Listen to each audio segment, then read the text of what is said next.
무속신앙이 기업 경영에 영향을 줄 수 있다고 생각하시나요?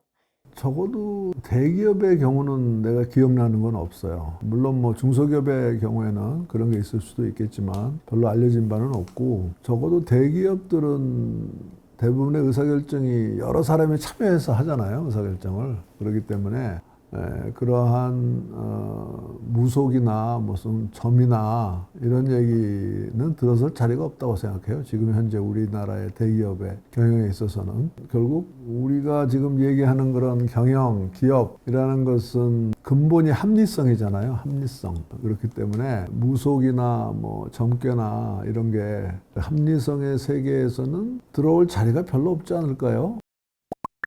무속인에게 결정을 맡기는 경영자가 있다면 어떨 것 같으세요? 국회의원들도 출마할 때 야, 이번에 내가 당선될지 떨어질지 점쟁이한테 가듯이 그럴 때가 있죠. 할까 말까 하는데 결정을 못 하겠어. 하는 게 좋을 것 같기도 하고 안 하는 게 좋을 것 같기도 하고, 그러면은 결정을 못 하면은 누군가의 도움을 받아야 되겠죠. 합리적인 사람 같으면 뭐 그 분야의 전문가들한테 자문을 구하겠죠. 그렇죠? 그렇지만 불합리한 사람으로 꼭 할 수는 없을지 모르지만 그런 사람들은 점쟁이한테 가서 물어볼 수도 있겠죠. 여보시오, 이거 하면 잘 될 것 같아요? 점쟁이가 당연히 모르죠. 그렇지만 점쟁이도 돈 받아야 되니까 뭐라고 하겠죠. 뭐 하라든지 하지 말라든지. 근데 이제 과거에 그런 소문이 있었어요. 면접 볼 때 회장 옆에 이상한 사람이 앉아 있더라. 근데 내가 사실은 느꼈는데, 내가 대학교 졸업하고요, 어느 회사에 취직했었거든요. 취직하기 위해서 이제 면접 보러 갔는데, 그 당시에는 그 큰 회사인데도 회장님이 마지막 면접을 보시는 거야. 근데 옆에 누가 앉아 있더라고. 근데 그게 누군지는 지금도 모르지만,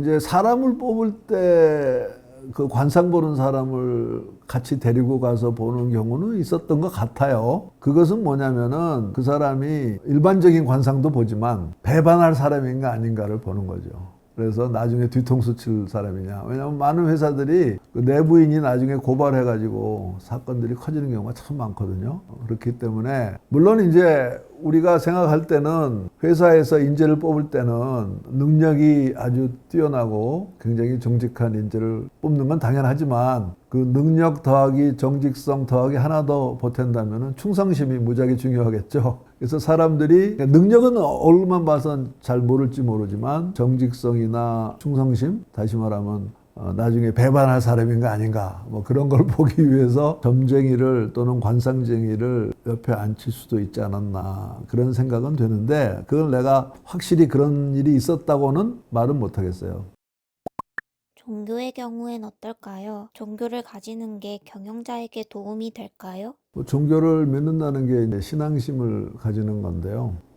신앙심을 가진다는 것은 자기의 인생과 또는 내세에 대해서 어떤 생각을 가진다는 면도 있겠지만, 어떻게 보면 좀 심리적인 안정을 가져다 주지 않을까요? 그런 점에서 신앙심이 강한 사람은 불안한 사람보다는 훨씬 더 도움을 많이 받을 것 같아요. 사람이 불안하면 안 되잖아요. 근데 신앙을 통해서 심리적인 안정을 얻고 또 자기의 그 인생관 같은 게 확립이 되고, 그죠? 그렇게 되면은 도움이 되지 않을까. 그러니까 그건 사람에 따라서 틀린 것 같은데, 기업 세계라는 게 사실 굉장히 어렵거든요. 모든 지도자가 다 어렵지만 특히 기업 경영자도 사실은 자기의 상황을 솔직하게 상의하고 협의할 사람이 없어요, 별로. 특히 어려울 때. 기업은 재밌는 게 어려울 때 상의할 사람이 없어요. 왜냐하면 어떤 기업이 어렵다고 그래서 어떤 CEO가 어떤 사람한테 가서 야, 우리 회사 어려운데 좀 도와줘 그러면 그게 금방 소문이 나가지고 그 다음에는 그 기업이 어렵다고 소문이 나면 돈도 못 꾼다고. 왜냐하면 그 기업이 어렵다는데 CEO가 돈 끌어다닌다 이렇게 소문 나면 그만이라고. 누가 꿔주겠어요.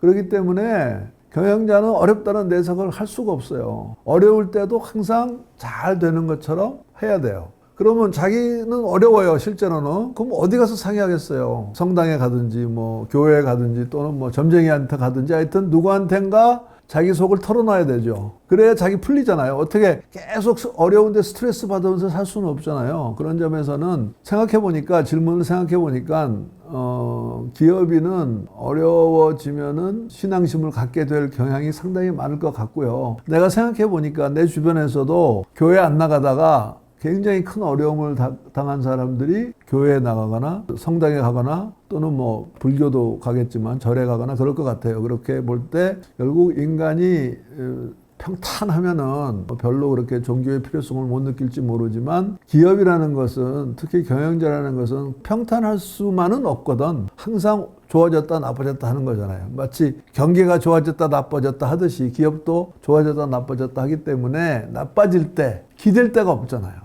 아까도 말했지만 상의할 사람이 없다고요. 가족한테 얘기할 수도 없다고요. 그죠? 걱정만 할 테니까. 그렇게 볼 때 생각해보니까 내가 사실 별로 생각 안 해봤는데 이 이슈에 대해서 지금 얘기하면서 생각해보니까 기업인은 종교가 필요할 것 같아요. 왜냐하면 기업인은 엄청나게 외로운 사람들이거든요. 이거 처음에 생각했던 거하고 다른 답이 나왔는데 생각해보니까 그럴 것 같아요. 불확실성에 시달리는 경영자들이 한편으로는 안타깝기도 한 것 같아요. 안타까운 거 하나도 없어요. 네, 왜냐하면 기업이라는 것의 본질은 불확실성 하에서의 의사결정이에요. 그게 기업의 운명이에요. 그렇기 때문에 경영자가 불확실한 데서 의사결정하는 것이 불쌍하다? 아니죠. 그게 본업인데 기업 경영자의 본업은 불확실성 하에서의 의사결정이에요. 그게 무슨 뜻이냐면 뭐 이런 거죠. 간단하게 얘기하면 우리가 이제 지금 장사가 잘 돼요. 그래서 우리가 예를 들면 공장 캐파가 10만 톤인데 장사가 잘 돼서 막 모자라요. 공급을 하려고 하는데 그런데 우리 공장은 최소 한 단위가 10만 톤으로 지어야 되기 때문에 10만 톤에서 12만 톤으로 증설을 못하고 또 10만 톤짜리를 더 하나 지어야 돼요. 그러면 이제 우리가 캐파가 2배가 되는 거죠. 10만 톤에서 20만 톤으로. 근데 수요는 그렇게 막 2배로 안 늘기 때문에 뭐 1년에 뭐 5%, 10%씩 조금씩 늘겠죠. 그죠? 근데 우리가 큰 돈을 들여서 10만 톤짜리 공장을 증설했는데 갑자기 내년에 경계가 불황이 와가지고 그나마 증가하던 5%도 10%도 증가 안 하고 마이너스로 갈 수도 있잖아요. 그렇기 때문에 모든 기업의 의사결정은 미래가 불확실한데 지금 지르는 거라고. 그렇기 때문에 그게 기업의 본질이에요. 그러나 불안하잖아요, 사람들은. 그죠? 그래서 이제 기업에서 흔히 뭐 운칠기삼이다 이런 말을 하는데 그게 무슨 뜻이냐면은 네가 암만 생각을 잘하고 해도 네가 공장 개설한 다음에 불황이 오면은 너는 손해 보는 거야. 그렇기 때문에 타이밍을 잘 만나야 돼. 이런 뜻이에요. 그래서 아무것도 안 하고 가만히 있는데 운이 굴러 들어오는 경우는 없고 보통 기업에서 운칠기삼 너의 성공에서 네가 열심히 하는 부분이 30이고 운이 좋아야 되는 게 70이라는 뜻은 로또를 맞거나 무슨 복권을 맞는다 그런 뜻이 아니고 네가 아무리 열심히 한다고 해도 미래는 알 수가 없기 때문에 결국 나중에 잘 되고 못 되고 하는 것은 상당히 운적인 요소가 많다. 그런 뜻이에요. 그래서 우리가 운칠기삼이라는 말을 미래의 불확실성에 대비해서 열심히 준비해라. 그러나 결과가 반드시 네가 기대하는 만큼 되지는 않을 수도 있다. 그렇게 이해를 해야 되겠죠. 그렇다면 경영자는 뭘 믿고 경영해야 할까요?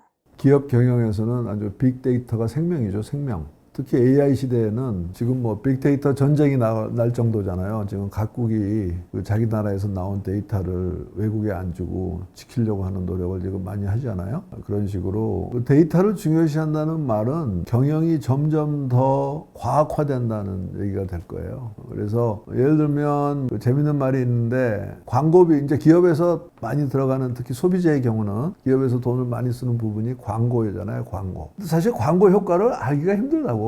그래서 옛날에 그런 말이 있었어요. 우리 광고의 반은 분명히 낭비되는 것 같은데 어느 쪽 반이 낭비되는지 모르겠다 이런 표현이 있었어요. 그게 무슨 뜻이냐면은 실제로 광고비를 반으로 줄이려고 그러는데 어디를 줄여야 될지 모르겠다 그런 뜻이에요.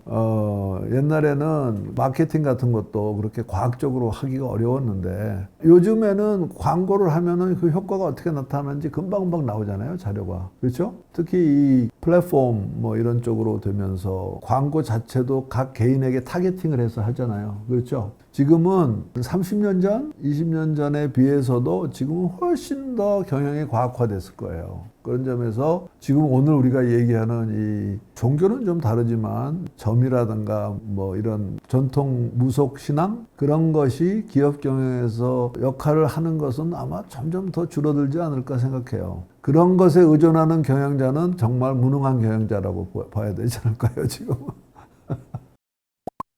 그럼 경영자는 데이터에만 의존하면 될까요?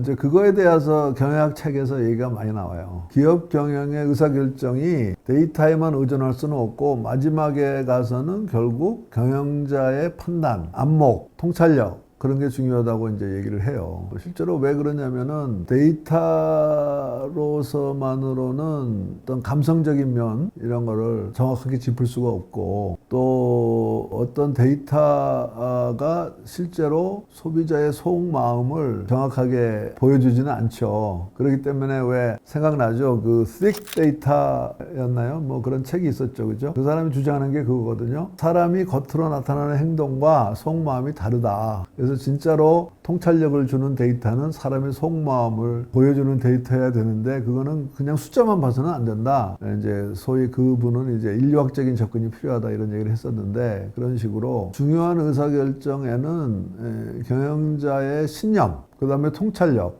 그런 게 상당히 중요할 것 같아요. 마지막으로 구현님도 믿는 게 있나요? 믿는 게 없으면 안 되겠죠. 그죠? 그것은 자기가 추구하는 삶의 가치, 그것이 난 중요하다고 봐요. 그러니까 우리가 살면서 갑자기 내가 왜 이러고 살고 있지? 이렇게 생각할 때 기댈 언덕이 있어야 되잖아요. 그러면 내가 중요시하는 가치는 뭐냐 하는 걸 생각해야 되잖아요. 그런 점에서 믿는 게 없으면 안 되고 신념이 없으면 안 되죠. 반드시 있어야 되겠죠. 그 얘기를 오늘 해줬어야 되는데 그랬네. 미래를 예측하려고 그러지 말고 미래를 만들어라. 그 얘기 지금 나오나?